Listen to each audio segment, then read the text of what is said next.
Hey guys, welcome back to my channel. So this is going to be a weekly makeup basket. I haven't done one of these for a while, but I thought it would be fun to do one for my last week here before I go home. So I'm still going to be in the hospital this week, but this week I'll be working in the ICU. And I've really been wearing kind of more minimal makeup in the past couple weeks. You know, I kind of just take my cues from what other people are doing, and some people do wear makeup at the hospital, but not a ton. And so I've been going pretty minimal. So I'll kind of go through all these objects that I'm going to be using and kind of talk about also what I have been doing for the past like 2 to 3 weeks. So for face products, I have this little Benefit Professional. This one I'll probably use up this week. It's almost gone. And I'm also hoping I will use up this Laura Mercier Smooth Finish Flawless Fluid because it is somehow still going. Even though it like sounds completely empty when I shake it, it still comes out. So I'm hoping that I'll finally use this up this week. Then for eyeshadow, I've really been like pretty minimal this past couple weeks, and I'll probably continue to do that, especially this upcoming week. So my favorite eye base has been the Black Orchid by Maybelline Color Tattoo, and Megan kind of resurged my love for this. It's just a beautiful shade. You can see it right there. It's like a taupey with a hint of purple. It's just really, really pretty. So what I've been doing a lot is putting this on my lid and then going over it with Righteous from this palette, which is right here.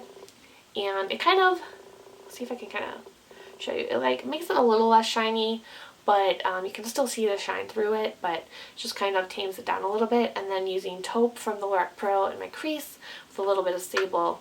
Sometimes that's all I do, or sometimes I actually take mauve from this palette, put it all over my lid, and then top it with a shade similar to Nude from this palette. I use mine up, but I've been using a Makeup Revolution palette I have. And that kind of gives you a very similar shade to the Color Tattoo. And I really like that as well, but sometimes I just don't want super shimmery eye look recently. So that is it for eyes. For liner, I've been using my Inglot Gel Liner. I have been doing some wings sometimes. Sometimes just a little tiny wing, but sometimes, you know, it's 6 o'clock in the morning when I'm doing my makeup and I just don't trust myself or don't feel like dealing with that. So today I actually have really minimal eyeliner on. I've been doing this a lot with my Stila liquid liner. Right here I've just been kind of going very, very thin along the lashes just to thicken them up a bit, and then tight lining with my NARS Via Veneta liner. So this is something I've had open for most of the year, and I just want to get them out as much use out of it as I can before the end of 2015, because I think I'm going to toss it just because it's kind of gross to have a liner open for that long. So it's got about 6 weeks left before I'm going to get rid of it, so I just wanted to make sure I use it and get some more use out of it before then. And then I have my Too Faced Better Than Sex mascara. This has been open for a while too, so I think I'm going to throw it away after this week and then pick out a new one to open up. But I really, really love this. I'm wearing it today. It is gorgeous, but it is getting a little dried out and there isn't quite as much product in here as there used to be. So I'm going to move on to my next mascara. For concealer, I've really been loving my NARS Radiant Creamy Concealers. I have this vanilla one, but it's just like slightly too light for me. So I got this mini one in custard, and I've been mixing them together, and I think it makes the perfect shade. So I've really, really been loving these, and I love how they look in my under eye, and it also works pretty well for spots. I'm getting a little bit of a zit right here, and I think it covered it pretty well, although I did put it on a while ago, so I'm not sure how it's looking right now.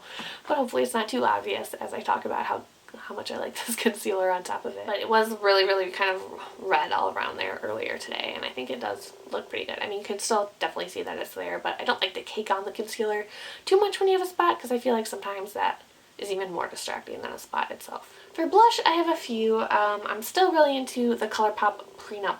There's a hair stuck to it. The ColourPop Prenup blush. This is a cream blush, and I'm trying to really get through my cream blushes in the next year or so. So this is one I've been reaching for a lot. And it's a nice kind of little bit of a cool tone mauvey pink that's really great for every day. But then when I want something a little bit warmer, I've been reaching for the Benefit Majorette Blush. And this one's more warm. It's a little bit of a peachy tone. And that is it right there. And I've also been going for Tarte Expose for a more minimal kind of blush look.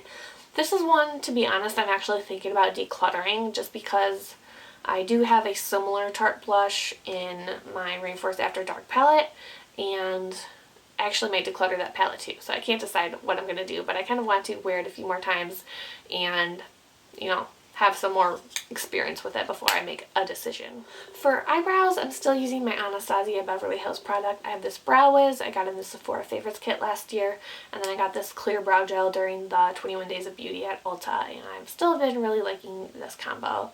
And this is in the shade Dark Brown. So for highlighter, kind of a spoiler alert, but I finally finished my jar from my Pan That palette of Incandescent Light from the Hourglass Ambient Lighting palette. So I'm really going to start focusing now on my Becca Opal that's in my Project 10 pan, I believe. So I'm going to start wearing that more on a daily basis, but I'm still trying to work on dim light in this palette, so I've been wearing that almost every day all over my face. But before I put on the finishing powder, I use this setting powder.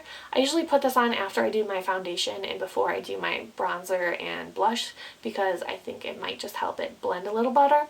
And this is the Laura Mercier Universal setting powder, and this was a gift with purchase, and it's in my Project 10 pan as well.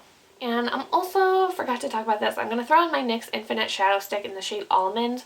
I like to wear this when I use light bronze and garnet from the Lorac Pro, which I haven't been reaching for lately, and I really need to, I'm so close to getting done with those shadows I want to. I need to get back into wearing light bronze and pewter on my lids. So I've kind of stepped away from that, using the satin taupe and going for mauve and, you know, the nude from my other palette, or just using Righteous. So I really kind of want to get back into those warmer eye looks, so I will pair this with it because it matches a little better than the satin taupe.